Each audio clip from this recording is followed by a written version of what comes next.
सभे मगहिया भाई बहन के भूलेटन काका के राम राम आथिन मगहिया खबर में सुनथिन देश दुनिया के खबर। आज लोकसभा में पेश कैल जा सका है दिल्ली ऑर्डिनेशन बिल। मणिपुर मुद्दा पर संसद की कार्रवाई फिर से रहा ठप।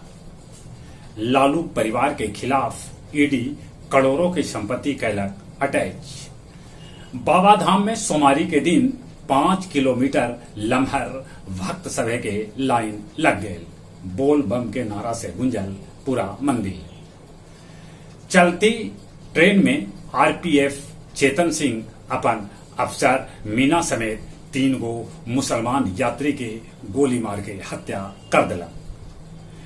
मणिपुर में यौन हिंसा मामला में पीड़ित महिला के याचिका पर आज सुप्रीम कोर्ट कर सका है विचार। जाली नोट के तस्कर असलम उर्फ गुलटेन के पुलिस कैलाक गिरफ्तार। रूस यूक्रेनी राष्ट्रपति के गृह नगर पर दागल मिसाइल।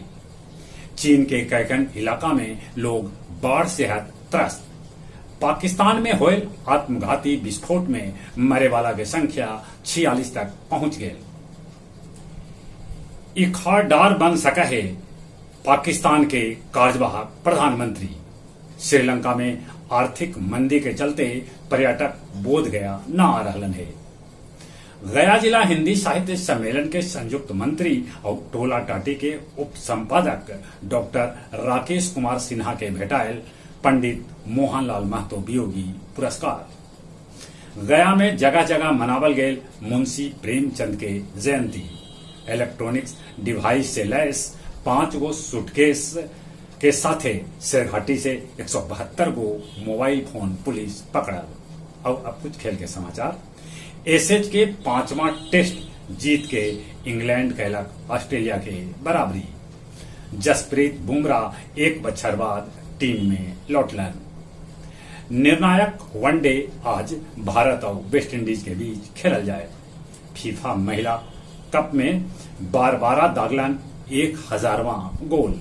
जाम्बिया कोस्टारिका के 3-1 से हरेलक तब जापान स्पेन के 4-0 से हरा दिलक। चलित एक बार फिर से अपने सभे के बुलेटिन काका के राम राम।